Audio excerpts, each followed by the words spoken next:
Yo, what's good, everybody? Episode 9, going live with the MC. We back in full swing. So, I've been gone for about a week. Thanksgiving was lit. Hope everybody else enjoyed their Thanksgiving. And, yeah, man, I took a break, I didn't have any people to interview, but it's all good. We still in motion. So, speaking of that, today, we got my homie all the way from the UK. This is one of the first people that I've met while in London. I was introduced to them by someone, the first person that I met in London. And they show mad love ever since then. It's been about 5 years since we've known each other. And this guy's just really dope. He's a producer, by the way. He's just really dope, man. He has a lot of different things going on, as far as artists, from different areas or different styles and backgrounds. So he's not just like your typical one sound producer. Goes through a lot of different variations of sounds. Deals with a lot of people. And just as cool as they come. So everybody, we're going to welcome the homie ShoShiloh. I'm going to send him a request right now to join in. We went away from 10, So we get in there, going live with the MC. It's really making its waves. It's really been a blessing to keep doing this, to meet dope people that keep it going. Yeah, man, it's just really cool to really just to give people their flowers and their respect and their love, that they probably don't get elsewhere. Excuse me. Sorry. So we're waiting on ShoShiloh to tap in right now with us. He's here. So we're just waiting for him to join. So once he gets in, we can get started with the interview. What's up, Sydney? How you doing? Hope everything is good with you. Welcome back. It's been a while since I was on air. We're just waiting for our next guest to join, and we can get started. Hope everything is good with you. Hope you enjoyed your Thanksgiving. Hope you enjoyed everything else going on. I don't know. But yeah, thank you for always tuning in, showing love. I appreciate that 100%. Can't forget it. So appreciate you. Invite. All right, we're just waiting for my guy to join in.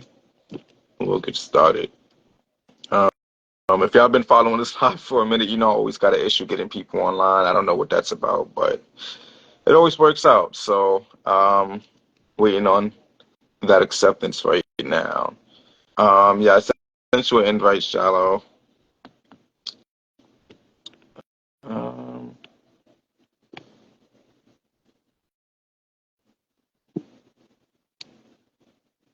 Accept.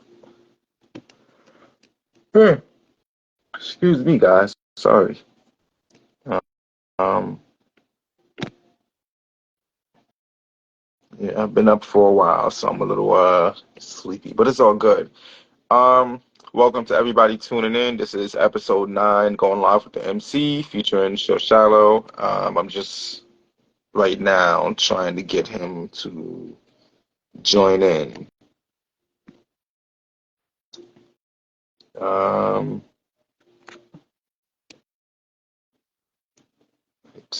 I'm saying accept. I don't know what's going on.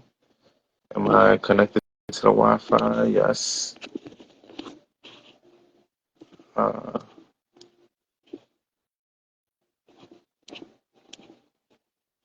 don't know what's going on, Shiloh. Are you still trying to accept?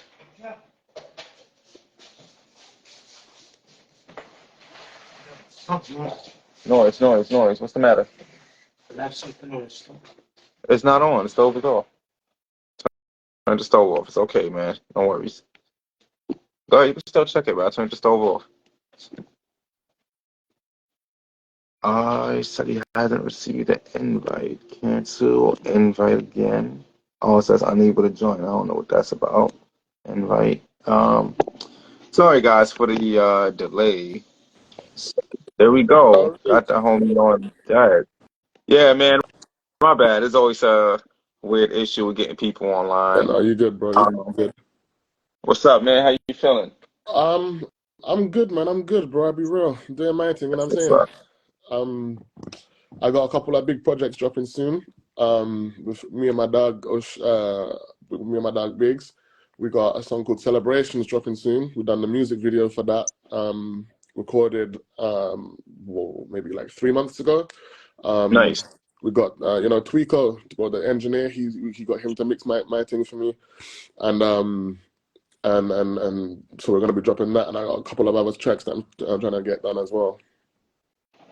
Okay, that's cool. That's cool. That's dope. So what's up with this track Celebrate? Let's start right there since you started right there. What's that about? Celebrations, boy, that's a big one. Um, Celebrations, boy, we've done that track because I feel like it's like everyone's got something to celebrate. You know what I'm saying? Whether that be your girl, Mhm. whether that be the fact that you got life, food in your belly, like a roof over your head. Everyone's got something to celebrate. So me and my dog, we was in the studio. Bro, like initially he started, just singing because I showed him a beat that I done for another artist. He was like, "Yo, I like this, and I Mhm. like this." I'm like, Right. "Okay, cool." So he started humming the verse. So he's like, "Celebrations for them," and I was like, "Okay, cool, I like that." Because he was in Okay. pilot, Okay. and I told Dookie, I said to him, like, "Dog, we can't do this here. If we're gonna do this, we need to do this properly." So I shout Tweeko. I said to Tweeko, I was like, "Yo, dog, I need a studio session." He said, "Say no more. These are my prices. Pay for the prices." Went up to the studio. Mm. We recorded the music video for it because we loved the track, we loved everything about it. And bro was like, "Okay, cool." Um, he's like, "You can record in this section of the room and everything like that." So we got some nice shots and everything. We got a couple drone shots and everything like that. All of my dance didn't come out. It was Okay. crazy. It was crazy, crazy, crazy. I But mean, I can't wait to drop that. that's We're a looking to big release it. upgrade, man. I haven't Yeah. seen you haven't spoke about drones before, so that's pretty interesting that you're doing Uh, that, man. the guy that I shot the music video with, Jamie, I met him in college, Who's and he said to me, that? Stash Box? but no, Jamie's an art. So my last music video he done.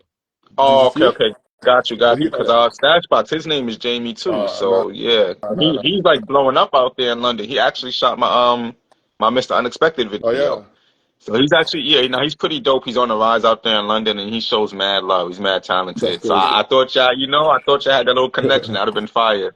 Nah, bro, nah. But I mean, I'm down to make a link wherever a link is there. Nah, yeah. Well, the thing with that, Jamie, is that he has a weird condition.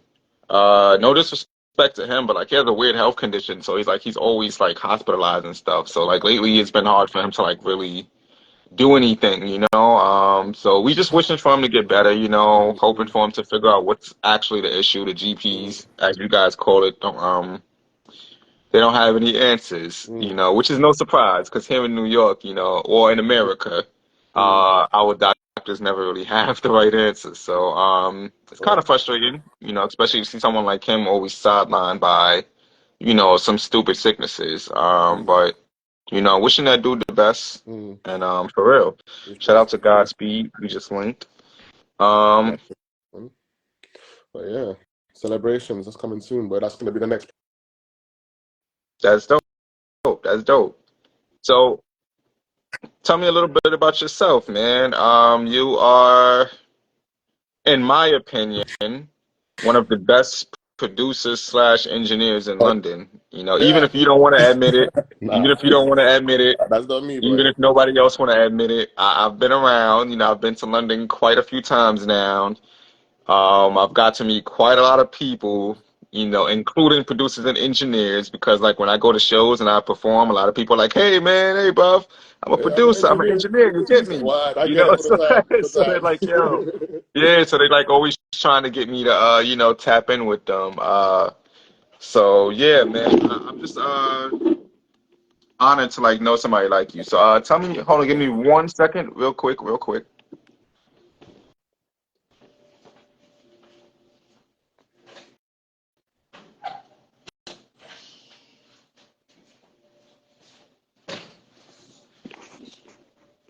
All right, sorry about that. So yeah, tell me about you. Hold on, sorry.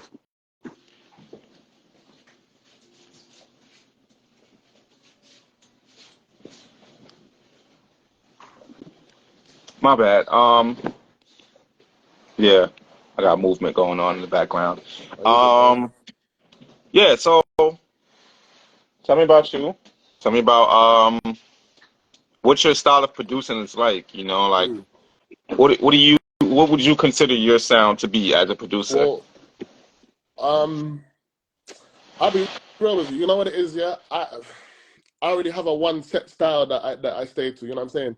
Because Hmm. I done the dancehall and Afro beats and everything like that. So I worked with a couple of dancehall artists, couple like African artists, and I was liking the vibe there. And then um what's it though? I heard a song. It was Strands. It was an artist called Strands called Us Against the World, Right. and it brought back the old 50 Cent style, the old 50 Cent. You know the whole the that New York like that layered vocals and everything. I was liking that, so I kind of explored in like the old school hip hop. So that's originally where I started making music was because I used to listen to all the old school artists like the Eminem, the Dr. Dre, the Snoop Dogg's. Those are the artists that I used to listen to when I was a kid. Hmm. So growing up, I listened to those artists, and that was where a lot of musical inspiration came from, was from listening to those artists there. So when I first started making music, that was the area that I kind of stayed in, the G funk, the West Coast, all of that. I loved it. I don't know, it was a sound, there was something about it that I just loved. But then as time went on, I met a couple of other artists and I was like, yo, I like this style, I like this style, I'm gonna try and invest in this. So I already have a one set style, but if I was to categorize myself in an area, I don't really know, to be honest, because anyone can message me at any point and say, yo, I want you to make this beat and I want it to be like this and I can do that. You know what I'm saying? That's dope. That's really dope. For real. What's up, Jody? She's a dope artist, by the way. You should tap in with her. Yo, what's up? What's Um, up? but I what was I? How was I gonna say it? I forgot. But I was kind of like blessed to fall across your path. Mm. So we're gonna get into the person in a second. And hopefully we can get him on the show one day. But Luke, Oh, he's a very dope artist, Luke, producer, that's my engineer, dog. That's artist. Like my dog, boy. he does a lot of different things. So like my first time in London, I was only there for like 4 days, and I remember hitting Luke up, letting him know that I'm coming out there.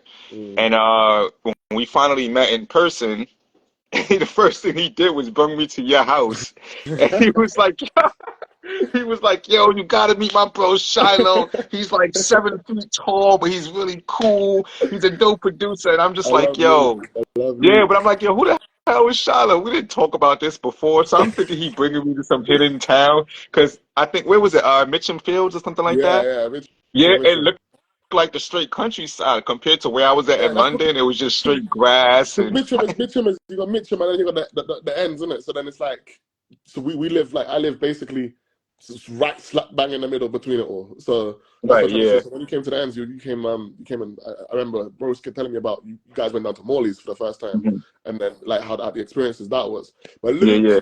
boy, I gotta give so much love to Luke. Luke, without Luke's help, I don't think that I would be where I'm at right now as an artist. I wouldn't. I don't think I would be because I agree with you. I agree with you you. see when I you see when we went when I first started making music, it would be, mhm, yo, Luke, what are you saying?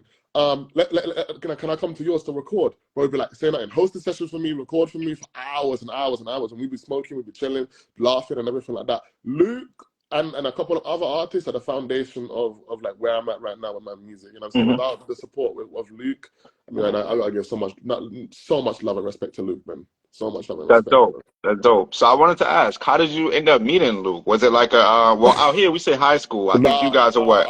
oh my God, the Uni, way that me and Luke university. met, it was a mad story. Mm. So basically, there was this girl that I used to go to school with, and Okay. and I must have got her Instagram or her Snap or whatever, linked up with her. So they was talking Hmm. talking bad on my music to Luke, and talking bad on Luke's music to me. So Luke must have messaged me now and was like, "Oh, this girl's saying this about you. This girl's saying that about you." I'm like, "Dog, she's saying the same thing about you." And he was like, "But the thing is that like I mess with your music. I like your music, so I don't know what she's talking about." He's like, "I like your shit." It's like the same, bro. Like, because these times Luke was this was when he was doing the Runaway stuff. You know what I'm saying? I was like, "Bro, I like this. Yeah. You're hard, bro. You're cold." And he was like, "Word." So then we met up. I met up with Luke. I said Wagwan, and then we went up to. We was in Sutton. We was just rolling about there, and then we just became G's from there. You know what I'm saying? Like the Yeah. respect for the music and everything like that. The talent side of things. The it was like we could both appreciate because obviously we make two different styles of music, and now it's like I don't know. It's kind of like we came together and created some like amazing music together through someone that was talking bad on both of us because we were both could Mhm. appreciate the strengths that we have in the different genres that we That's you know beautiful. That's uh, beautiful, man. That's a dope story. yeah. But yeah, nah, he definitely brought me to your house, and we was just outside, and he was like, "Yo, I know he's home. I know he's home, bro. You gotta meet Shiloh." So I'm just like, "All Mm, right, we'll see." But you wasn't home. I don't know where you was at that day. You wasn't home. and So the boy, I don't second know what time I I was doing. came, the second time I came out there, he was just like again super adamant. This time I was at I think for like a week and a half, 10 days or something like that. Yeah. And then I finally got to meet you in person. Mm. And you guys are hilarious. Y'all funny. Y'all some funny friends, man. Y'all have like a crazy friendship with each other, and it's like it's beautiful to witness, because y'all don't insult each other. Y'all don't hate on each other. Like there's no negativity whatsoever. All love, But y'all all love. keep it 100% real with each other. Like It's I've because sat in the room with y'all, it's because and I've seen y'all have certain conversations. Like, we come from two very different but very similar backgrounds, if that makes sense. mm, Obviously, me coming from the West Indies and Jamaica and everything like that. Bro's coming from England, but we both like culturally appreciate that there's a struggle. You know what I'm saying? The struggle that we've had to both go through, for different reasons, whatever it may be. mm, Both appreciate one another's struggle. I said, so when we met for the first time, it was like, yeah, bro, that's what's happening with me. Yeah, what? That's what's happening with me. So we both appreciate that both of us are two people that we had some struggle in life, but we've managed to overcome it, step above it, and become better people. You know what I'm saying? that's facts. That's dope. That's dope. And speaking of two different people, two different styles. Going back to what you said, you've listened to a lot of Dr. Dre, a lot of Eminem, 50 Cent, Mm, and all of that, which it does reflect in your style of music. Like, however, you have like a, it's like a distinct sound that lets you know it's not an mm, American producer. Like, mm. like you For can real, for tell you're real. influenced. Shout out to Lucky Avenue. Facts. Um, yeah, it shows that you have like some kind of influence, so to speak, but Mm, you still mm, stand in a lane of your own with it. And mm, I think that's extremely hard for an artist in a whole nother country because, I've met uh producers and artists from Germany, Dublin. I met them from different countries, mm, and they all seem to like have like a distinct sound towards New York. Like, yo, it lets you know, like, yo, I've been fully inspired by this. While that's mm, not entirely wrong, it is dope to always find a way to stand by mm, yourself, and do what you mm. do. Um, so kudos to you for having your own sound, being Appreciate able it. to build on that Appreciate it. through your influences. Mm. Um, you're also an artist yourself. Mm. Um, Don't get so me wrong. what, aside from making beats, what was it that was just like, you know what, I could put words together too. I got a story to tell too. What was that about? So the first time boy, it was like the whole rap thing. It's like it intrigued me because how one person can go from just a one word and that turns into 16 bars. It intrigued me. I always wondered about it. I was just like, how can somebody do this? What was the process? So then Right. step by step, I started writing, and the first stuff that I wrote was obviously it was trash, but started doing it more and more and more and more. And as I done it more and more and more, I was like, oh, I really like doing this. It's like it's therapeutic. You know what I'm saying? It's like it's therapeutic. So I'm sitting down in my room and I build one up. I'm like, yo, this is therapeutic for me. You know what I'm saying? Like experiences that I've had in life and everything like that. I can now put that down on pen and paper Mm, and then tell my story to someone who otherwise wouldn't be able to, because sometimes to articulate myself in a way that someone can understand really what I'm feeling is difficult. I find it quite difficult. But when I rap it now, it's easy. But doesn't necessarily mean that. So, for example, if I was happy, I might not do that. I might not necessarily express that happiness on a happy track. Like with me and Luke, we done a song for the EP that I'm dropping, which I don't even know if I'm dropping anymore. But me and Luke, we done a track called on the EP, and it was it was weird because you know what I'm saying. That's what I'm saying. Going back to Luke, Luke pushes me out of my comfort zone. You know what I'm saying? So when I'm like, oh yeah, I feel comfortable in this genre, bro is always like, okay, cool, well, you know, I've heard you do the pretty girl, I've heard you do the dance song, I've heard you do the G-funk thing, but where are you not comfortable? And I was like, okay, cool, let's slap on a lo-fi thing and let's see what you can do to that. Messed up the beat. Was probably one of the best verses I've ever written because, you know, I was pushed outside of my comfort zone. You know what I'm saying? Right. Now that's dope. That's dope, man. And we're gonna get to that in a second. I wanna ask a very interesting question. My son backward is crazy. Uh, Yeah, shit. y'all got any Crips over there? We're in London. Yeah. Um, there was Any a notes? there was a thing back when I was younger where people were running around shouting Bloods and Crips, but it's not like that over here. It's more so postcode wars. Nah, it's really not, man. Cause I've been over there and it was like, like, you know how you go somewhere and you're not really from the area, so you kind of like, you're not saying stay away from certain areas, but you want to be aware of it. But you want to And be that was aware. it with me. I was trying to figure out like, yo, let me make sure I'm not in the wrong area. Make sure I'm not, wearing certain things or saying certain things to certain people. But after being around, I don't think I've been around everywhere in London, but I've been to a lot of like smaller cities and places in London. And it's like, I don't really see gangs. Like you see people teamed up, but they're not like gangs or nothing like that. So that's pretty interesting.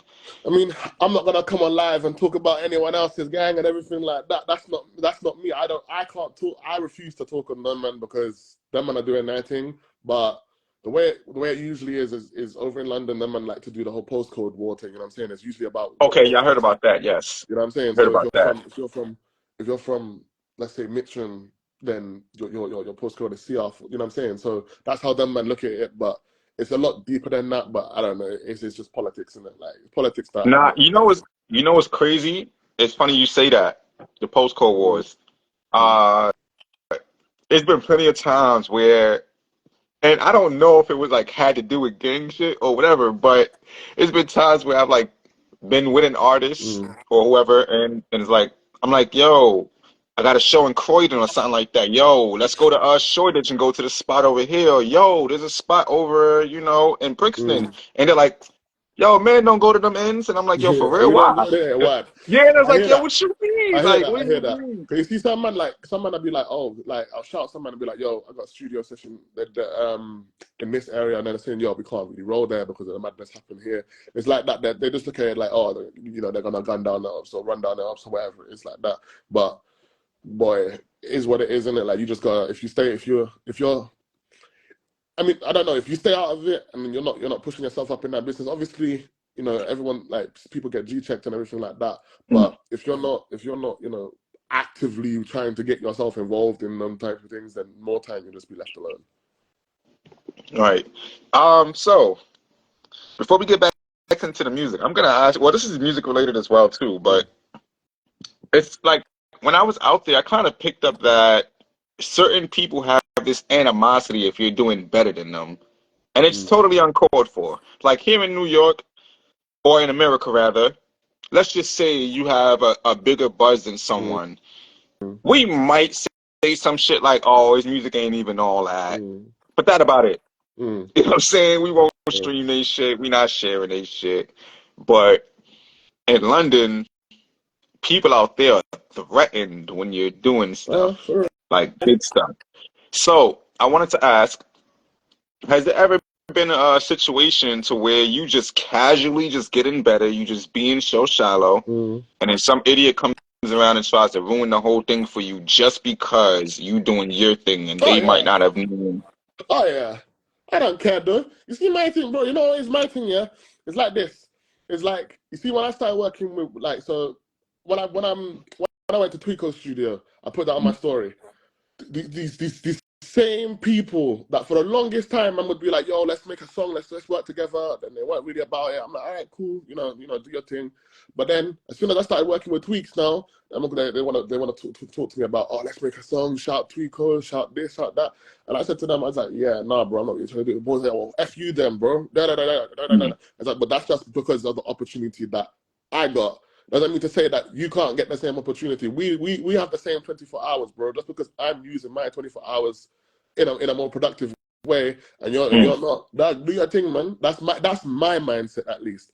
But when it comes to people that trying to bring me down because of my success, man, make them just go on. You know what I'm saying? Like I can't really. I don't know. It doesn't bother me. So I've had those experiences, but it doesn't bother me. It's kind of just something I'm used to. You know what I'm saying?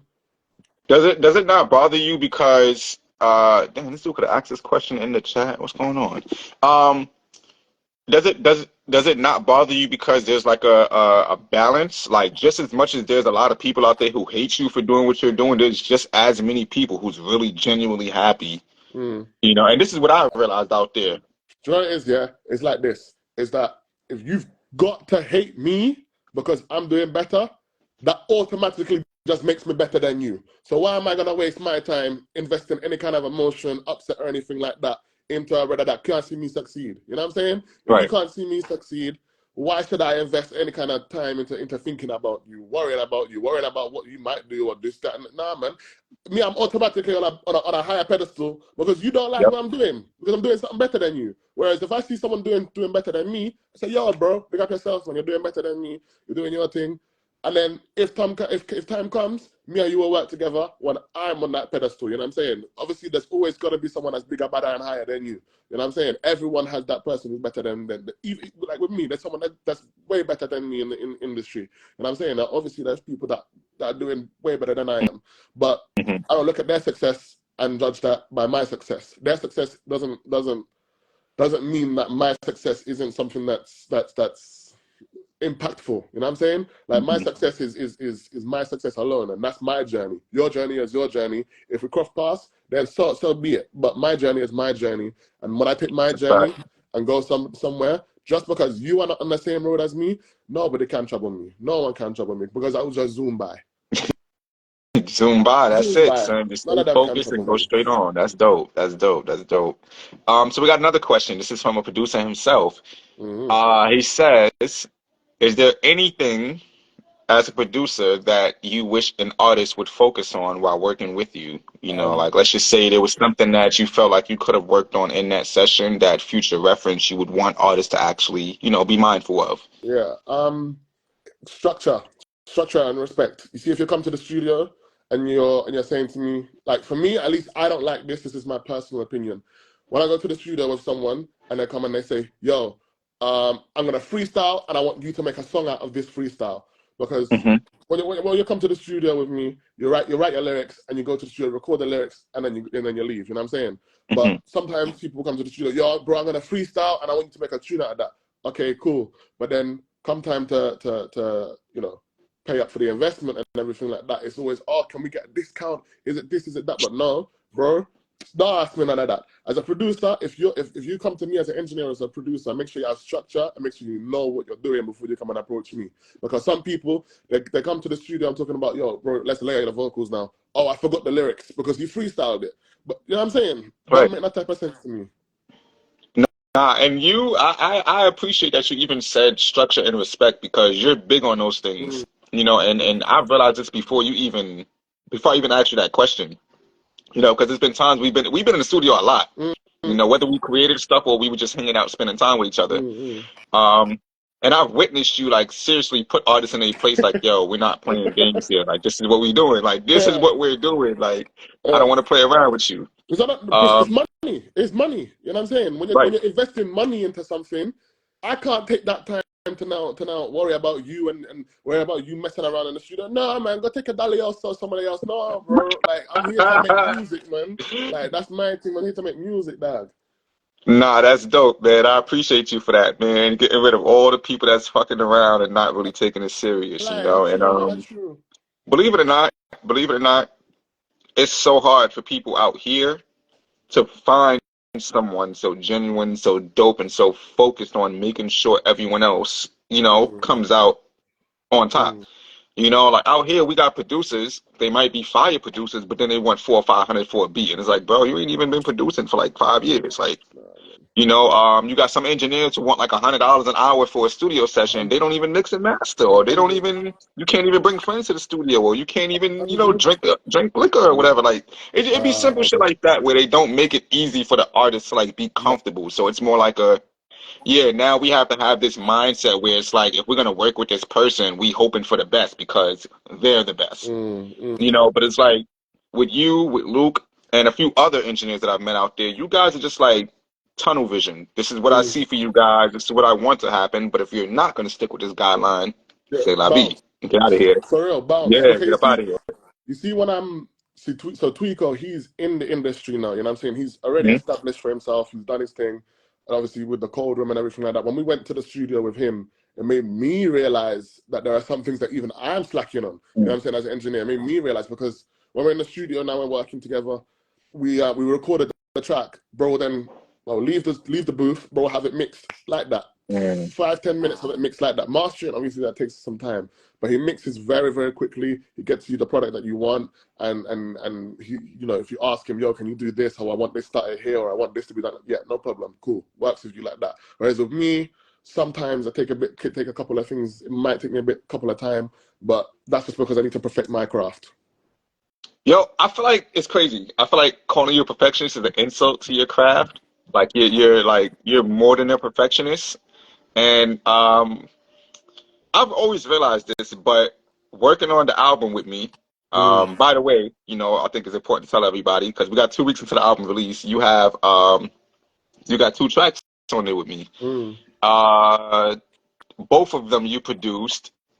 I don't know if you engineered Sacrifice, did you? No, I engineered. Okay, that was strictly Luke. Okay, okay, I okay. Because now he engineered. did say he wanted to like take creative correction, creative Yeah. control over that as far as like engineering. Luke don't like me mixing his vocals. As when it comes to Luke, whenever we've done a track, even the tracks on my EP, he said, "I'm mixing the track, bro." I said, "But I want to mix it." He's like, "Okay, cool. You mix your vocals, I'll mix mine."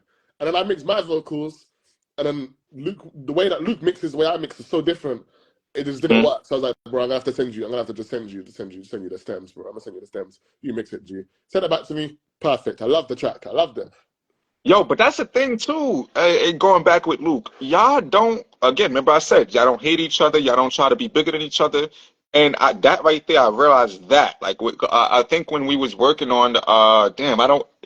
Fuck it. I'm gonna release the. I'm gonna tell some Go on, backstories. go on. But the song blessed. Neither one of you produced that. Neither one of you featured on Mm, that. That's another producer that I met out in London. mm. Um, but Luke engineered that track, and you was in the studio as well when I was recording that. Mm. And I remember I was trying to record it, and he goes, "Listen, man, I'm gonna be the one engineering this. So I need you to lay it like this. I need Yeah, you to try that, this out, and I want you to try that out. Because I if I'm remember gonna mix this, this. these I are the things remember that that. I need." And I'm looking at him like, "Yo, what? I ain't never recorded like that before." He's like, Trust "Trust me, me. bro, it's gonna work." Listen to what he's saying. No, Nah, trust me. I never doubted it, but it was just new to me because again, like I've recorded with Luke before, but it was like I guess some time in between. So it was like Mm, whatever he learned from the last time, it was mm. like 10 times better. So it was like, Madness. oh shit, this dude really got Madness. some vision. Like, Do you know what else is so nah, that's well? We never forced anything. It's never forced. If me and Luke to this day haven't had a track released. We've obviously made music together, Mhm. but never a track released because both of us are looking at the songs that we've done and we go, okay, we can do this better, we can do that better. It's not been released yet because in our opinions, we've both been like, okay, yeah, this is good, but we can both do better on this side, or we can both do better on this side, or it's Mhm. like, so I don't know, me and Luke, we're always striving. So if we do one track, we're like, okay, cool. What's the next track that we can do that's better than this? This one's hard. What can we do that's better? That's a fact. Yo, and to get to quote what Jody was saying, some folks waste time at the studio to look cool. That's a fact. A lie. Actually, For real. They actually, come all to right. the So studio. remember when I was trying to book that big session? I was trying to get you and Luke to come out to what was it, Tottenham? Am I saying it right? Tottenham, Because I feel like I always say it wrong. Tottenham, Tottenham or Tottenham, Tottenham? Tottenham, Got you. Tottenham. You got Yeah, got you. Tottenham, But when I was Tottenham. trying to get everybody to come out there, that was like a super session. Mm. I kid you not. We booked a 12-hour session, and when I say every 20 minutes everybody was going outside to smoke, at this time I was on like my hiatus. I wasn't even trying to smoke weed. I was trying to get work done. And it was like every 5 to 10 minutes somebody went outside to smoke. And Oh, by man. the end of the session, we didn't even get shit done. So shiny, like you know me, you know how much, you know I like to smoke my weed, and like you know I Of like to smoke my weed, dog. of But course, but like it's you like, see, when we're in the we get studio shit now, done. when we're in the studio, I will smoke my spliff, go outside, smoke my spliff, be thinking about the song that I need to be doing. You know what I'm saying? That's my time just to okay, cool, relax, calm. Right, what do we need to be doing here? What do we need to be doing? That's my time. That's my break, in my opinion. You know what I'm saying? Just to rethink about certain things, especially for a 12-hour session. You know what I'm saying? Mm. Like, but when we go back in the studio now, I don't want to be hearing about no gal. I want to be hearing about, oh, you got money problems. I want to be hearing about, bro, okay, I got to record this, this, and this, and this is how I'm going to record it. Say no more, my bro. This one, like, it's time to work. So she know already, man. She That's know a already, fact. That's man. a fact, man. And I ain't gonna lie, I was disappointed in that session particularly because I had some heavy hitters in there. Like, and not to say that these were like some small time artists. These were really artists that were like really genuinely dope in their own Mm, respective lanes. mm, Actually, what's his name? MK. He's supposed to be one of the top engineers in London or something like that. no dookie. My boy No Jaws scratch. introduced me to him. I know scratch. I know tweaks, obviously. Tweako. There's fumes and elevate. Those are the four engineers that I know that are probably the MK is from what part of town is that? I know he's more north. He's more to the north, mm, North London. I don't remember the area, but we went to a Pirate Studios over in that section, and he just popped out, and that was like my first time yeah. meeting him. But I know George would always mention him like, "Yo, it's the best engineer. It's the best engineer." And come to find out, the little whatever we did do that day, it did get mixed, and he did a great job on it. But the amount of talent we had in the studio, it was just kind of disrespectful that we didn't get anything really done, Mm. So I was a little disappointed in that, I don't like Pyro But anymore. oh, I why? don't like Why is that? I don't like using it because I don't know how to explain it to you. But you see, when you're in Pirate Studios, it's not. It doesn't. It doesn't have that authentic studio feel. You know what I'm saying? Okay. Like you see, when you go to a studio, like when I go to Pirate, it feels like yeah, like you can just hang out there. You know what I'm saying? Like it's not. It feels like it's like a club or something like that. Nah, dog. Like when we go studio, like the man them all saying, "Yo, let's go out for a spliff. Let's go out for a spliff." Like it's joke time. It's joke time. I'm like, nah, bro. I'm here to make music, bro. Like what are you doing? And even to record, sometimes the equipment isn't like 1010. I Mhm. need for my product because like what I realized is that when I'm releasing all this music and everything like that, if I want the mix to sound good, I want the frequencies to be there. I want all of these different sounds. I want the right sound for my music. Pirate just ain't up to standard for me. So that's when now I'm investing more money by getting a better product. You know what I'm saying? No, it's dope that you say that because I didn't find out about Pirate Studios until I went to Dublin. I ain't gonna lie, I thought I was being kidnapped. Like out there in Dublin, like everything. So if you've never been to Dublin, Dublin is like a very small part of Ireland. You can walk around Dublin in at least 30 So minutes. And I was so bored that day that I actually walked around the whole Dublin, and I found myself in the same spot that I started in, which was crazy. I was But talking to a girl from Dublin, bro. She was a singer. mm, Sweet one, boy. She was a sweet one, that. But like, I was like, don't nah, say bro. that She's too in Dublin. loud. Your girlfriend probably watching. Nah, me and I'll talk to you. I'll talk to you. I'll My talk to bad. you. I'll talk to Okay.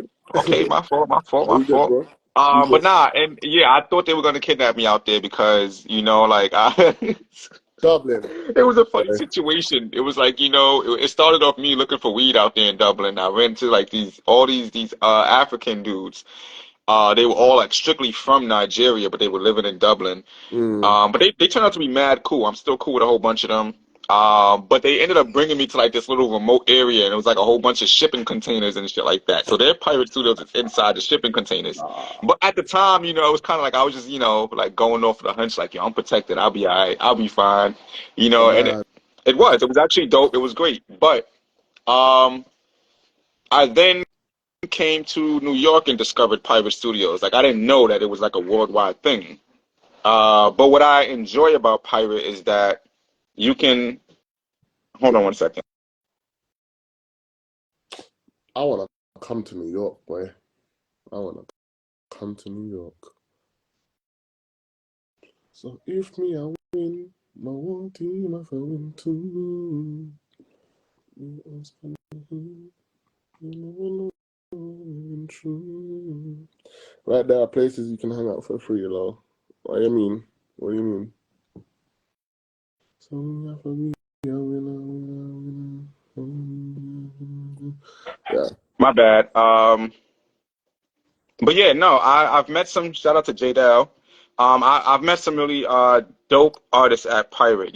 So I think that's probably the only benefit of Pirate Studios is that you get to meet like so many different people, engineers, artists, creators of all sorts, photographers. I've met so many dope people just by hanging out in studio What? at Pirate Studios.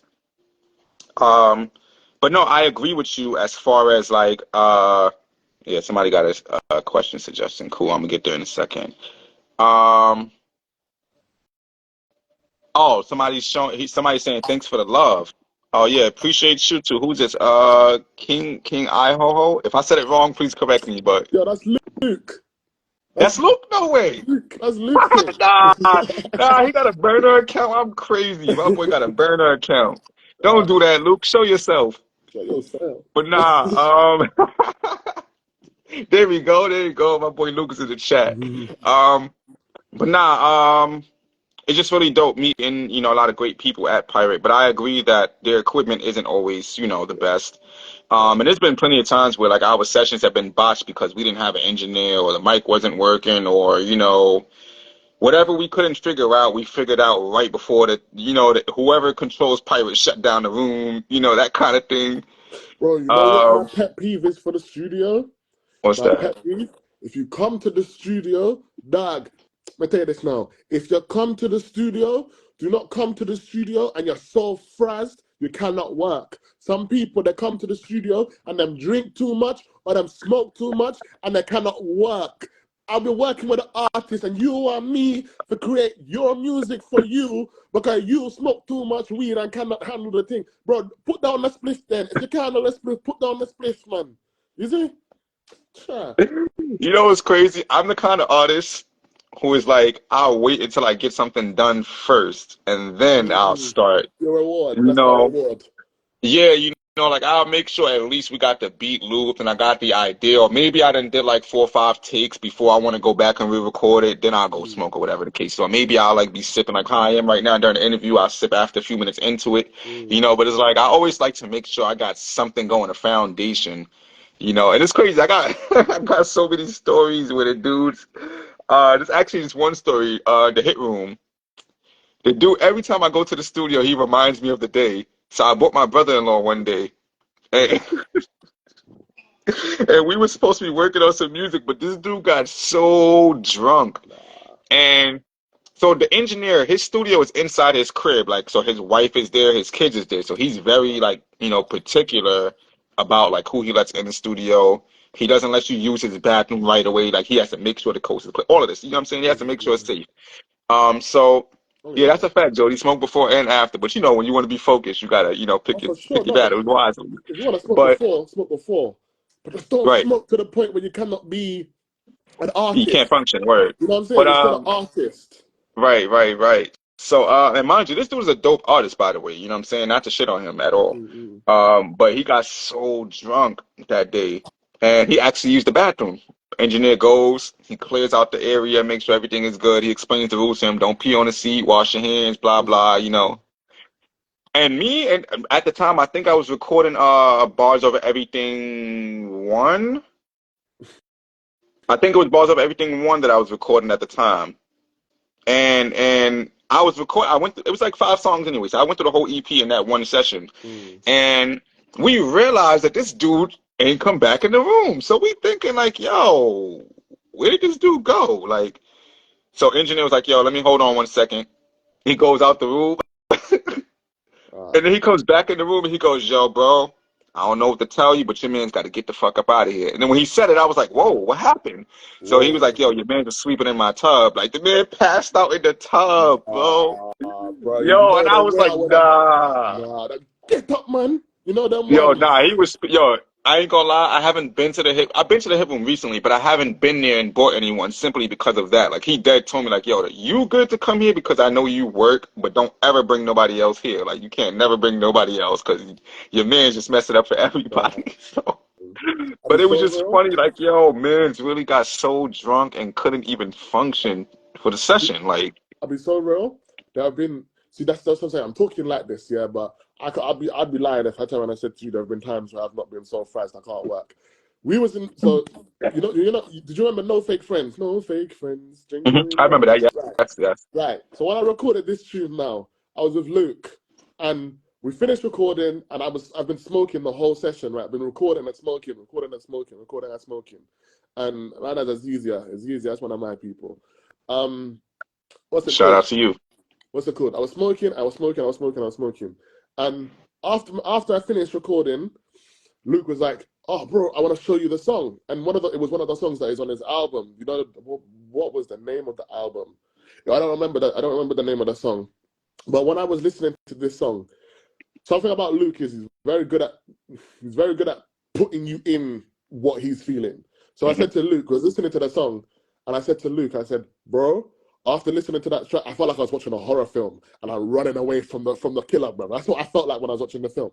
And I'm showing you now, I don't know how, but somehow I ended up lying down on Luke's floor, just basing it, bro. I was just so happy. I was just chilling. Yeah, comfort hero.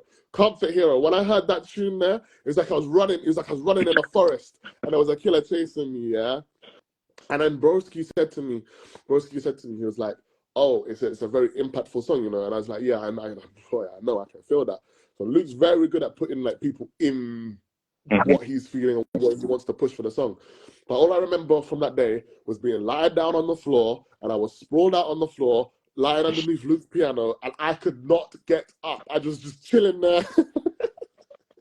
I was chilling there, and Luke was just doing his thing on the computer. I think he was mixing the song.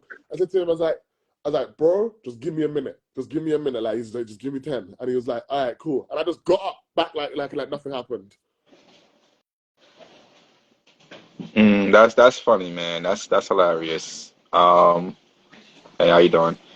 Nah, that's pretty funny, man. I don't think I've ever had a situation like that where I was like too lit to work. But a funny story also about the album coming out. Mm. There's a song on there called "Till the End." I Till the end. invited the artist to the studio, right? Mm. And I think I had already finished everything that I wanted to do, and I just decided, okay, now it's time to like smoke and drink more. Like I smoked and drank before and during the session, Mm. but I was like, it was light. It wasn't like I was heavy with it. I was trying to make sure this is album mode, so I'm trying to make sure everything is, on point. For true. And as the engineer is mixing everything or whatever, I feel myself getting sleepy. At the same time, the featured artist finally comes to the studio that day. Mm. Uh, so he's listened to all the stuff that I've created already. And the engineer is like he takes a break from mixing or whatever. He's talking to the artist, and then he goes into like his little. So what he does is he has like a bunch of rough drafts for beats. Mm. So like, and it might just be like four chords. It might just have like one drum sound, or it might just have like any kind of sound, and he'll finish it right there in the studio. Mm. If we like what it sounds like, he'll finish it right then and there in the booth, and that's crazy. So while they were going through like their little beats or whatever, I felt myself dozing off, and I'm just like, damn, I'm trying to stay awake the It whole gets time. like Like, that. damn, don't go to sleep, don't go to It sleep, gets don't like go to that. I sleep. know that one's there when you're just like, Yeah. I need to stay So I ended up awake. going to sleep. When I wake up, when I tell you they have a whole song done, Mm. which is the till the end song. So all I did was wake up and lay my verse down. But they they made the beat. The artist wrote his verse and everything while I was passed out right next to him. So when I wake up, I'm just like, I'm hearing them play the song, and I'm like, yo, this I didn't do this. Like this ain't none of my shit. Like what's this? Mm. So he was like, nah, bro, this is the beat that we were supposed to, because me and the engineer we talked about coming up with a whole new sound or whatever. But I guess I was talking about it, but I ended up passing out while they were talking Mm. about it. So nah, it was just mad funny how it happened. But Yeah, artists, if y'all listening, if y'all watching, stop getting too fast before you do your job, man, because that's how we eat out here at the end of the You know, day, man. You don't want to be your messing that engineer, up and you know because, what it is? Your engineer will not tell you that. Your engineer of will tell course other not. people. Of He'll tell other course. people, yo, this artist did this, or this artist did that. Yeah, Yeah, I've experienced that 100%. man. So I want to ask you, you're more behind the scenes. Is there Mm. a reason why you don't perform? Because you make music yourself. You got some good music. Because, do you know what it is? Yeah, is for right now Hmm. with my music. Um, with my music, it's more when I want to perform a song. It's because I want to make a song where I'm like, okay, when I'm in the studio, I've got tears coming down my eyes because of the lyrics Right. that I'm spitting. That will be the song I perform because that's when I can have that connection with the audience. Does that make sense? So far, I haven't I haven't articulated anything on a track that I would feel comfortable to perform in front of people because that's not something like celebrations, for example, I would perform that track in front of people because you have Mm. something to celebrate. My dad's gonna have something to celebrate. Luke's got something to say. Everyone's got something to celebrate, so they can relate to that. You know what I'm saying? Whether you just step out the club and you see a good-looking gal and you say, "Yo, wagwan," and you take her home tonight and you do your thing, that's something to celebrate. You know what I'm Mm. saying? You wake up in the morning and you have food in your belly and a roof over your head. That's something to celebrate for some people. Everyone can relate to celebrations in one Mm. way or another. You know what I'm saying? So that's what I'm saying. So when I want to talk to the audience, I want the audience to have the same experience that I had when I was in the studio, when I was writing that track. Does that make sense? Yes and no. So I'm gonna tell you why it doesn't make sense. Go on. And so another thing I realize about people out there is you guys heavily sleep on your own talent. Heavily. Even some of the most talented artists, producers, engineers, whatever, you guys sleep on yourselves heavily. And Luke will tell you himself, he'll tell you how many times we didn't have conversations where I'm like, bro, you're overthinking it. You're doing too much. Like, For real, though. For but real. For real. I tell Luke all the time, you need to release. And I say to Luke, I'd be like, yo, bro, actually, this upset him. It pissed him off. He said to me, he was like, because I always talk about Luke's old music, and he said to me, he was like, nah, bro, I don't want to hear about the old music now. That was then. But I'm still like, because I'm like, brother, this is hard, bro. I like this, man. I want to hear more. He's like, bro, that's not me no more. He's like, the new music that I'm making, that reflects who I am now. So you just gotta respect that. I'm like, fair enough, Black Adder in the building. fair enough. All right, so yeah, so what I wanted to get to, and Jody kind of like you know, put emphasis on it. Um, Everyone got a story to tell. Yo, Luke is crazy. But nah, it's been to I. So when I first started performing, right, uh I never really went to parties that much, but I had a song called Hands High, which was basically like a little party track that me and my brother-in-law created. And that was one of the songs I performed at my very first performance. And even though I froze up on stage and shit like that, it was dope to see that people connected with it still somehow. Um when I made the song Fatherless, I didn't want to perform it simply because I didn't want people to know that I was dealing with a situation like this. Mm, Like if they were to know, they would just listen to the music, but I wasn't gonna perform it. But when I mm, performed it, I realized how many people, I connected mm, with. There's a song Change the World. I come from the hood, so for me to rap about changing the world, like people was like, you fucking loser, you Poindexter, but when I performed it, bro, a lot of people loved it. So mm, to piggyback off of what Jody was saying is you control the audience, bro. And there's been a point in time where I was performing and I was specifically performing songs that I wanted to perform. I didn't care what type of crowd it was. mm, I didn't care if it was a hip hop crowd. I didn't care if it was an indie pop crowd. I got this story to talk about and I'm going to talk about it. You feel me? Like I'm booked to perform. You guys came here to listen, yeah, go listen. and it's not to say that you have to listen to me, but this is my confidence we're talking about. And if I'm going to be building my confidence, I got to push myself to do things that I don't think would work Mm, elsewhere. You know what I'm mm. saying? So to speak, you have again some really great music, and not to say that everyone belongs on stage and stuff like that, because I I understand, definitely belong on our stage. nerves and everything come into play and all of that, our anxiety and shit like that comes Uh, into play. But none of that. but None of when it, that with me. I'm I feel telling you that, now, but But when it comes to your story, bro, you can't be afraid to tell your story because guess what? Do you want to be known as someone who has similar experiences or someone who has their own experiences that other people, can finally? Because think about it. If speaking of the song "Fatherless," if I would have never performed that song "Fatherless," how many people in the crowd would have came to me and be like, "Oh, you know what? I didn't have my father either," or "Yo, I had this important person too," or "Yo," you know what I'm saying? And this is what I was getting each time I performed it, Mm, So. But when I was performing Get High, everyone relates to that. Everyone smokes weed. You know what I'm mm, saying? But that's what everyone knew me for, Get High. Like it was so crazy that every time I go to a show, everyone is like, "Yo, you gonna perform Get High? Are you mm. performing Get High?" And I'm like, "Really, bro? It's Like, just can I like not perform anything else?" it's like with actors, when they do a role and then they get caught up in that one role and everyone knows them for that one role. I Yep, hear you. I hear you. that right there.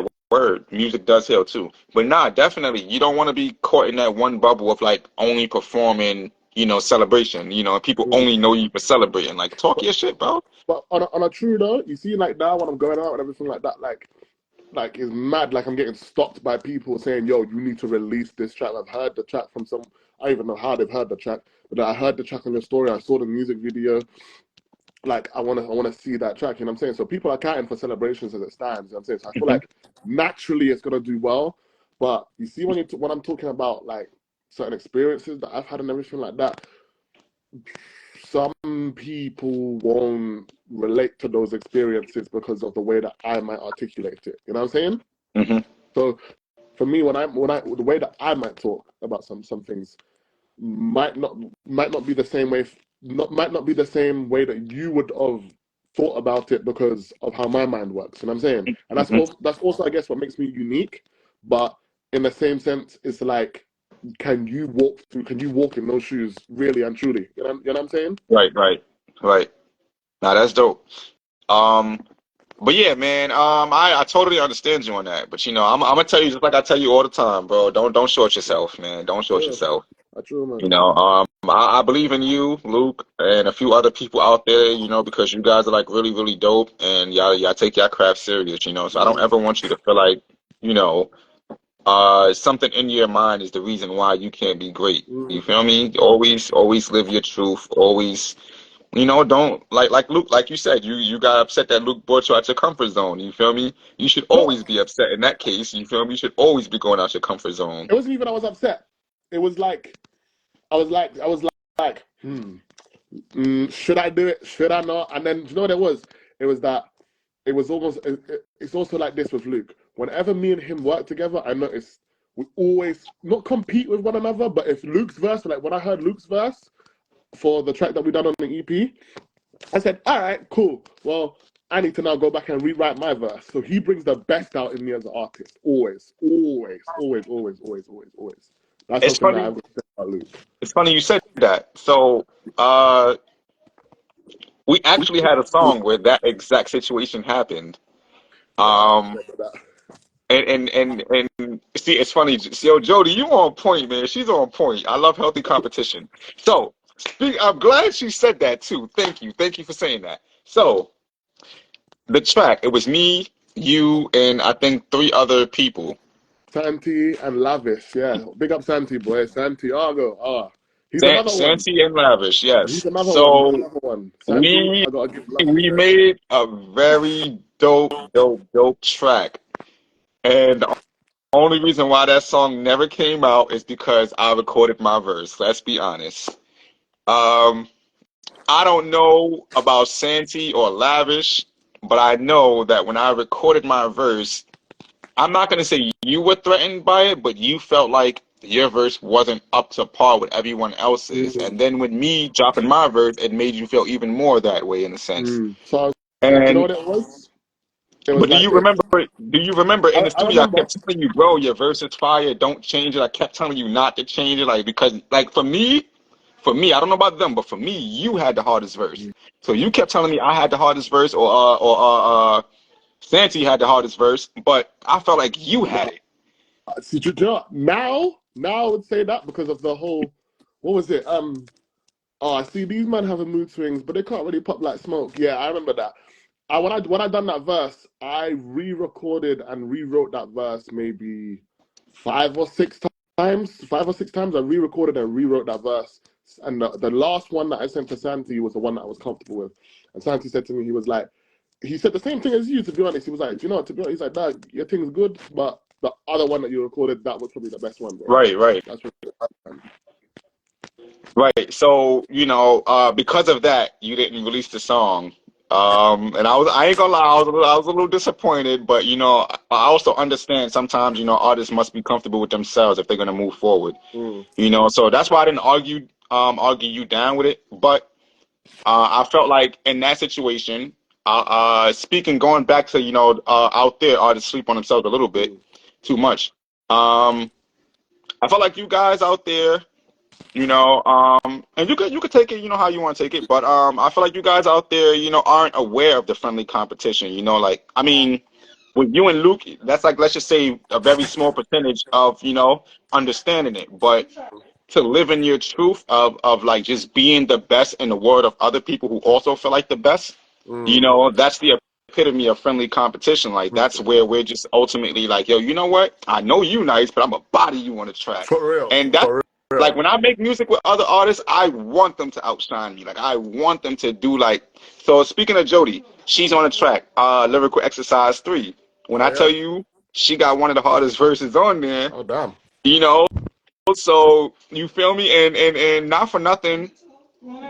When I recruited the people to record for this track, I was really just reaching out to people that I thought were dope artists, and only the 3 people that's on the track are the only 3 people that actually responded and was like, yo, I'll write my verse to this.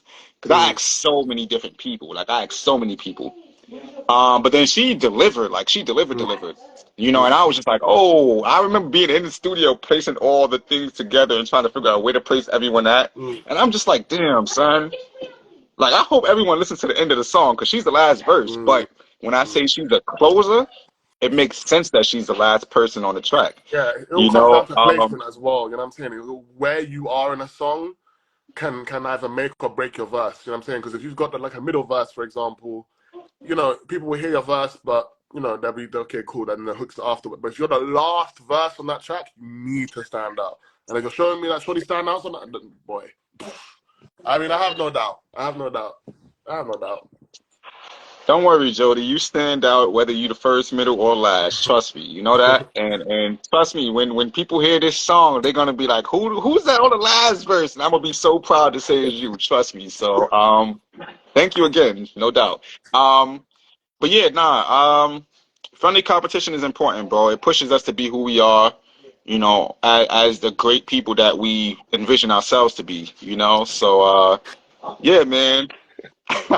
Yo. Don't lie, I said to Luke, bro, how many times I've said to Luke, I've been like, yo, I want the last verse on the track. He's like, why? I was like, I don't know, bro. I just want the last verse. Lukey's like, I was like, I want this bit of the song. I want this bit of the beat. I like this bit of the beat. Okay, cool. I like the way the drums sound. I want that part of the song. He's like, okay, cool. Chop it up. Bro, I'm the most, I don't know. Luke's a picky artist as well because like I can't just approach Luke with any beat and say, yo, let's work on this. Right.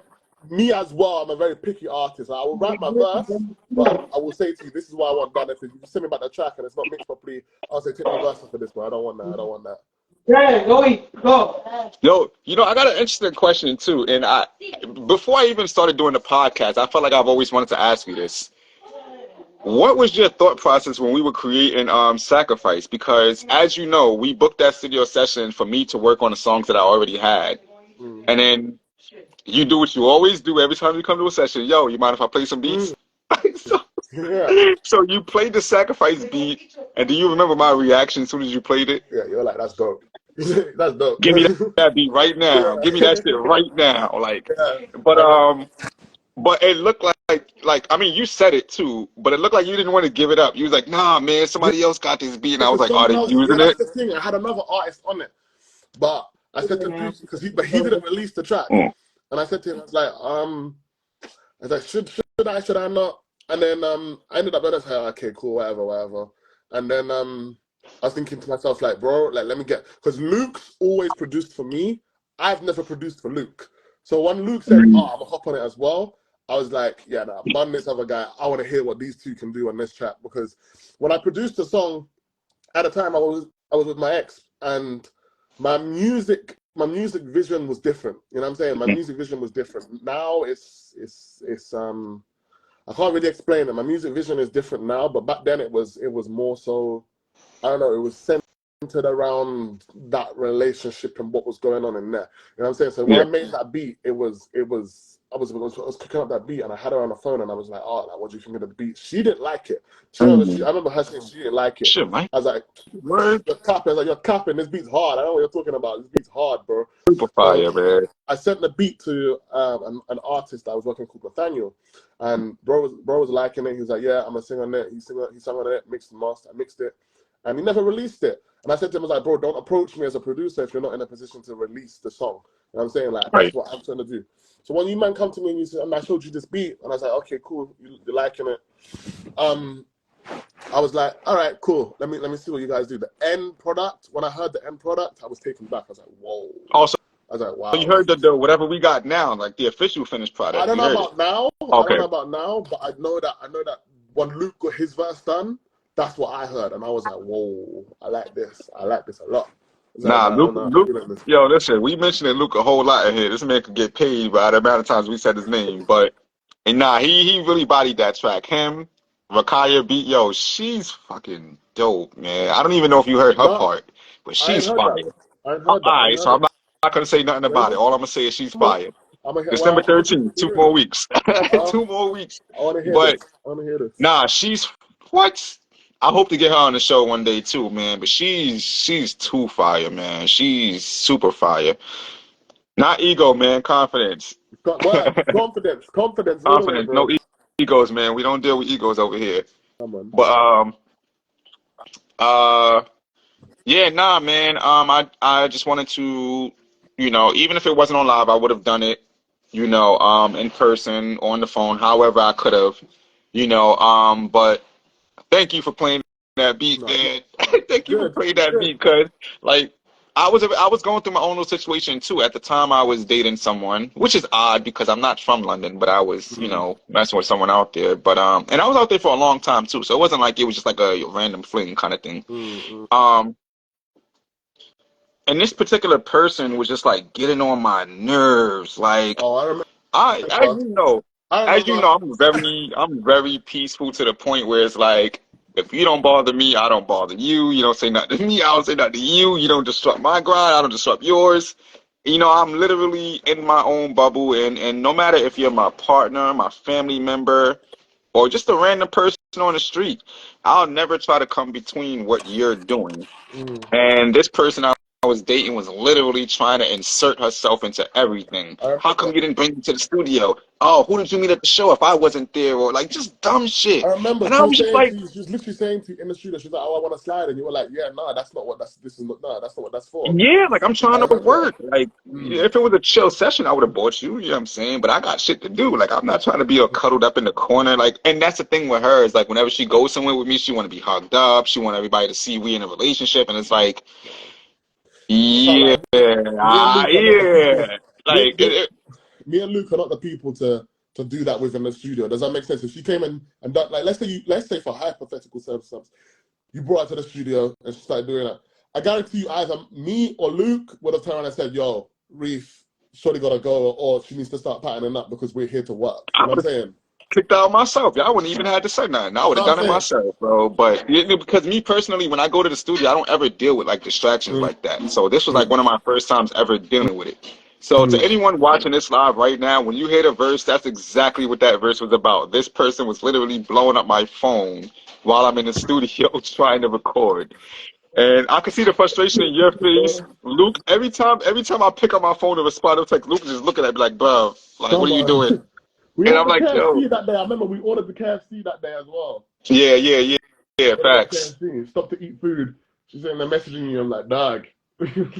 But that food changed the whole mood, though. I ain't gonna hold you. Once we had the food, we got straight to work and everything just like completely disappeared. But nah, Cool. yeah, nah. It's beautiful how that song came about. So again, thank you for playing No that beat. problem. Yeah, man. And trust me, we got many more, many more. And I'm blessed to have you guys, in my corner as far as like people that I can always go out there and be with. You know what I'm I saying? appreciate you, man. Like I already said to you, like at some point, me and Luke, we're probably gonna end up coming down. Like we've got to come down to the States. We've got Y'all to need to stop praying. Y'all just need to to. check out the music scene and everything like that.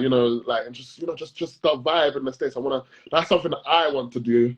I mean, I know Luke would be down, but it's just about when and if. You know what I'm saying? Like it's just that's like with Luke with his time. So when we come down to the States, I would definitely want to perform, and I would definitely want to hit up some studios, meet some new artists and everything like that. Like, you know what I'm saying? Listen, when y'all make it out here, I just want y'all to understand I got y'all, That's all right? man. That's what I've never had the pleasure of showing someone around, you know what I'm saying? So, and there's a lot of people in London that I've met, like genuine people, and they're like, yo, I'm gonna come to the States, bro, you gotta show me something. And I'm like, well, you gotta make it here first. So I've been waiting for that moment. Actually, Sunday, I did a show, right? And I think she was, all right, so remember I got you guys to come out to a show in Croydon, the BYOB. I remember I that. don't know if she performed at that particular event, but she was in New York this past Sunday. Oh yeah. Yes, and I didn't even know. Like she performed, and I'm looking at her like, yo, I know Shorty. So after I performed, I walk up to her and I was like, yo, you was in London, wasn't you? And then we just had like a whole, full circle moment.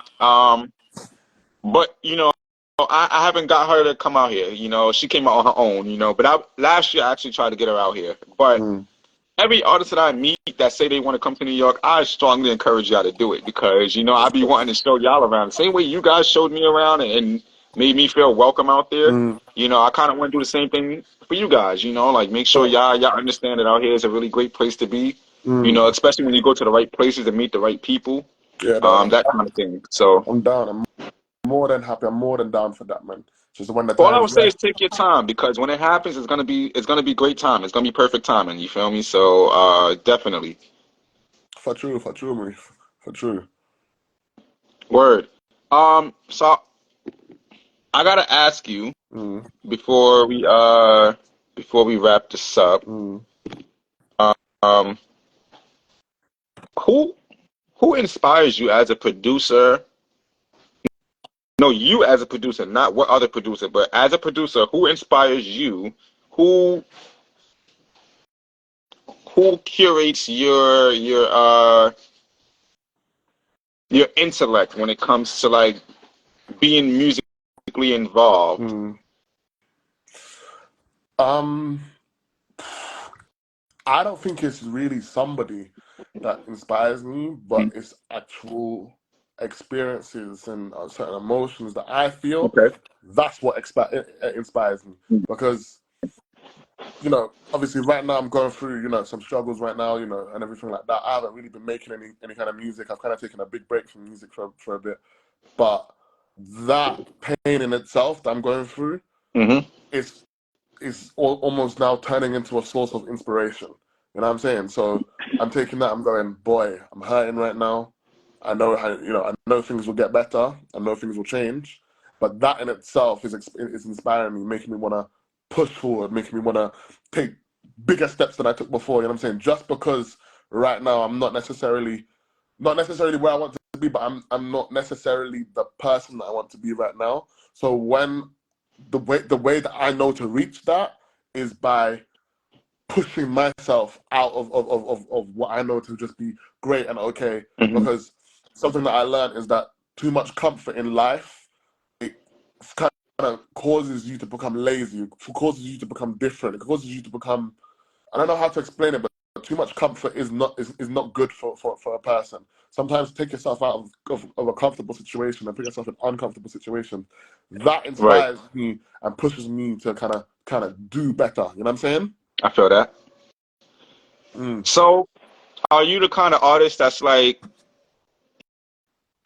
do you like delete your old music because it was like a past feeling, or do you use that also to kind of like inspire you and push you further? Nah, by no means, because that was true to me at the time. What I felt when I was writing those songs, that was true to me at the time. You know what I'm saying? At the I time, feel that. when I wrote Pretty Gal, I was seeing so many girls, so many different girls. Oh my God, so many different girls. I was like, rah. Like, this is like when I first started college, I was like, what? There are so many, like, You got black girls, white girls, Latina girls, all these different girls. So I was like, oh my God. So I went home. I started writing like pretty girl. And I was like, okay, cool. Rah. That's how I'm feeling at the time. But right now, obviously, I've matured as a person. I'm not looking for every girl. So then that's when I'm writing the more meaningful songs and everything like that, like celebrations, you know what I'm saying? So that I have, just to give thanks for life and everything like that. So those are feelings that were relevant to me at the time, but it's a reflection on who I once was. So that I can look back on those songs and be like, okay, that's who I was. Now I can be better. Nah, I like that response actually because over time I've bumped into artists who just kind of like would say, "Oh, I deleted all my older music because I didn't like how it sounded." And it's like, bro, we're not supposed to like how we started. Like, yeah, like when we start, we're obviously in the mind state to start. You know what I'm saying? But we're not thinking at the time. And we might be, but we're not, it's not as heavily centered in our brain like, oh, you sound messed up. All we know is that we're trying to get this picture out of our head and into the world. I was like, leading up to, because I had a headline show on Sunday. That was like my first time actually headlining.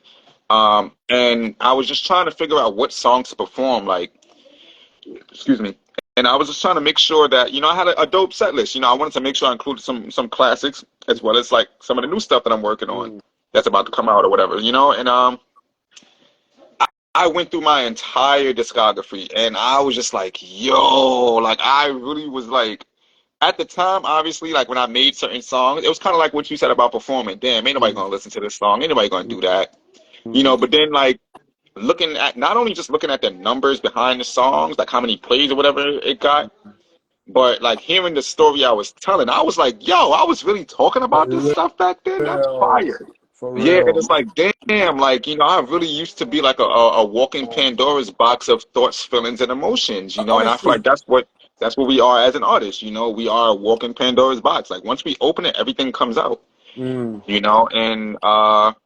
yeah, nah, it's dope that you don't forget where you started, and you always use that to keep you humbled on the road to where you're going. And some people might say being humble is a bad thing because you're like shadowing your real ambition or whatever the case is. But 9 times out of 10, it being humble is kind of like saying, I could talk my shit, but I would rather keep putting in the work. For I would real. rather keep on showing you why I'm where I'm at, why you like me, or why things continue to work out for me, kind of thing. And you know what it was? You see, when I recorded No Fake Friends, that was real to me at the time. But now going back and listening to it and listening to the way that I spoke, the way I articulated myself, I was like, whoa! I was like, rah! Like wow! I was adding some people on this track. Like some people, I was thinking to myself, like, I know who I'm talking about. I know what situation I'm talking about. I was like, wow! But the way that I explained it, thinking about it now, I was like, whoa! That's crazy. That's crazy. Nah, for real, man. That's dope. So yeah, man, I know it's pretty late over there. Are you good? I don't want to hold you up too hard. I know you probably got like, you still in school, right? No, Still in uni? I finished Are you college now, finished? so I'm working in a pupil referral unit now. Fire, fire, fire. But I need to fill out my paperwork for that. But I have got a studio session that I'm supposed to be going to, so I need to give the guy a call and see what he's saying. But I told him that I'm So doing is this. is this like your secondary thing? Because I know at one point you was like heavily studio based, where it's like, yo, for a point it seemed like you just wasn't gonna go for a job. You just gonna strictly stick to music and let that carry you. Because I was at college, I was like, okay, for now I can relax and focus on that. But now I'm not at college. I need to balance the two of them. But at the same time, it's like working two jobs. When you're an engineer, it's like working two jobs. People think it's just simple, sit down, press a button, and it's not. No, Right. it's labor inducing. It's hard. It's difficult because you're not. You have to be the vibe for that whole however long it is. You know what I'm saying? You have to be that vibe. You have to be that person, that guy. Your energy's got to be up. The artist you're working with, if that artist needs help in this area, you've got to help that artist. Or what you need to do, mix the track down. You know what I'm saying? It's difficult, but it's doable. But for right now, before I was at the point where I was like music. But obviously, splitting up with my ex partner, it made me realize so much. that a couple mistakes that I was making with my life, and now that I've kind of adjusted and changed those mistakes, I'm good, man. I'm good. Okay, so damn. I hate trying to sound like I'm getting rid of you, but I'm not. I'm not at all. And it's like I keep on coming up with stuff that I want to ask you. So in regards to that, how is your support system? Because one of the funniest things I ever saw, the funniest yet coolest things that I ever saw, and I still got the story. I'll probably post it as a memory or something. But the last time we went to the studio, you had your niece as your assistant. Oh Your yeah. mom, I think your mom was your driver, and it's like, yo, that's really dope. Like, you got your family in tune. So, like, how big are they on like supporting you, like, do what you do? Well, the thing about it is that with my mum and everything like that, her thing is like she says to me, I would prefer for me to do that so that your mental health is okay because you push yourself a lot. You know what I'm saying? You push yourself. You'll travel Brixton, Croydon, you'll travel far and you'll travel long and you'll do these Mm, sessions. So she's like, where I can support you, I can. With my little niece, she just wanted to be a part of the experience. You know what I'm saying? She just wanted to know what it's like to be, because she's seen all of these different artists and everything like that I've worked with, and she just wanted to know, well, what is it like? What's it like? To do. So I was like, okay, cool, I'll bring you along. And she didn't really she liked it, right. but she didn't like how intense it was. You know what I'm saying? So I was like, all right, Mm, cool, whatever. Like you don't have to do your thing, but with support, like I've still got that support system there if need be. But I'm trying to just stand on my own 2 feet and not have to rely on anybody, so that when I'm up there now, no one can say that I relied on them for it. You know what I'm saying? mm. You know what I mean? Now I feel that. Well, I don't know. I don't know about relying as far as your mom and your niece goes, because it looked like they were like genuinely interested in just doing it. Like you said, your mom said she wanted to make sure your mental was good. Your niece didn't even seem like she was bothered by being your assistant. She was like, she pretty much, and she was learning. You was teaching her too, so that was like really, really dope. And she was open to learning. It wasn't like you were just like, no, this is what you got to do. She's like, I don't want to be here, Uncle. She was like, yeah, but nah, she was like fully in tune. She was learning. She was like spitting game back at you. Mm. And I thought that was really, really dope, man, honestly. You know what it is people change. People change, Mm, isn't it? So that ambition that she might have had back then isn't necessarily the same now. And I can understand that because, as you get older, if you don't see the vision in the same way somebody else might, then so be it. But, mm, she's just doing her thing, she's living her life. And I'm doing mine, but in the same way, in a different way now. You know what I'm saying? I'm single. I'm not worrying about any other girl or anything like that. Well, don't get me wrong, I'm talking to a couple, but like I'm not worrying about like like I'm not worrying about no other girls or anything like that. Like I'm not worrying about, oh, do I need to do this? Do I need to yeah, do that? Like it's all good. Like I'm all I good. feel you. Listen, man, don't how old are you, by the way? You're very young. You're like what, 23, 21. 24, 21. 21? Yeah, You're that younger than Luke? I think so. So yeah. Wow. I thought y'all was at least the same age. But no, all right, so that just basically proves it. You're pretty young, so don't tie yourself down prematurely. You get what I'm saying? I'm not saying run through the whole world of girls or whatever, but you feel me? Yeah, word, Jody. He just made it. Come on, Jody. Come on. He out here making us look bad, but it's all good. We not gonna talk about it right here, but nah. Yeah, man. Don't tie yourself down. You feel me? Don't like I said, don't get too reckless and run through the whole world or whatever. But you feel me? Have your fun. Have your fun. Understand yourself as a person.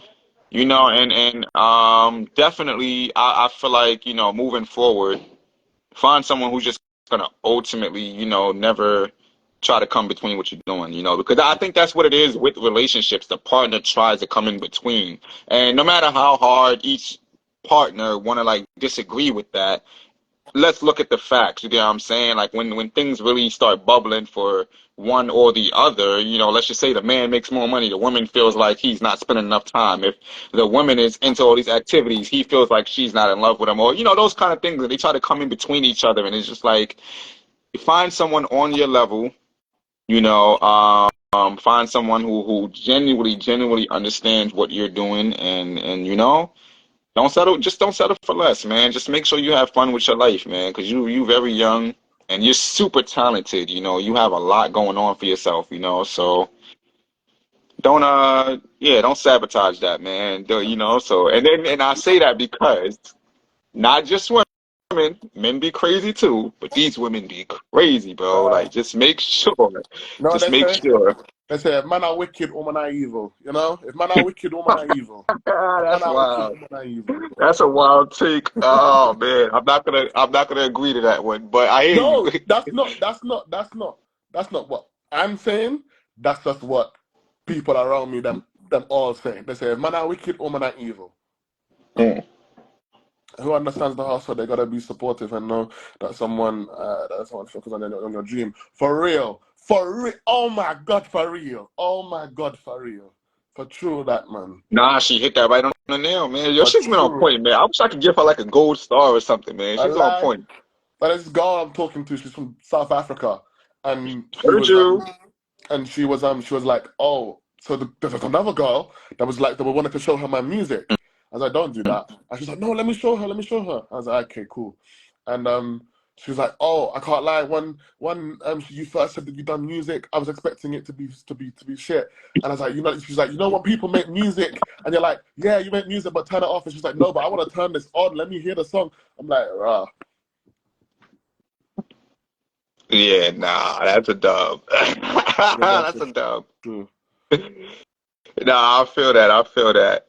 Yo, Shiloh, man, I appreciate you 100% for being a part of the show. No stress. No stress. This is episode 9. We still in the beginning, but we growing immensely. Um, and I think with each episode, people are going to start to realize that this is really something, big going on. Mm, Every guest that I have on the show, we all got a story to tell. We always have great conversations. mm, You've tuned into damn near every episode, so I appreciate you for always being supportive. Even if I wasn't doing the podcast, you've always supported me, like since day one. So I mm, appreciate you for that 100%. mm. Um, yeah, man, I just look forward to building more with you, man, as an artist, Honestly. producer, as friends, Mm. you know what I'm saying, as international mates. Don't know. Pause. Whoa, pause. Yeah. You guys say mates, that's friends to you guys. But out here, if we say mates, that's like totally, yeah. So as international colleagues, stuff like that. Yeah. Yeah, nah. I appreciate you on all levels, man, But for you good, real. bro. You're You good. dope, so No stress, man. No stress whatsoever, man. no doubt, man. Everybody, this is ShoShiloh right here, one of the dopest engineers, producers, artists out in London. Make sure y'all reach out to him, get y'all some beats. Mm. If he's fucking with y'all, he's gonna tell y'all. If he's not fucking with y'all, he's gonna tell y'all. For So real, for real. don't come with no bullshit. Don't come with no bullshit. I could definitely say that. My boy Shiloh is pure. Appreciate you. Alright. But yeah, man, thank you for tuning in and being a part No, of the show, man. Thank no you. problem, man. No problem. Anytime. All right, man. So next time we're I gonna know chop that's it up. it. See you later. Look, come on. Hey, yo, Luke, I need you on the show too, man. Stop playing whenever you free. Yeah, for sure, Luke. You gotta do that, bro. And I bet Reef. No doubt, man. Have a good night. And you.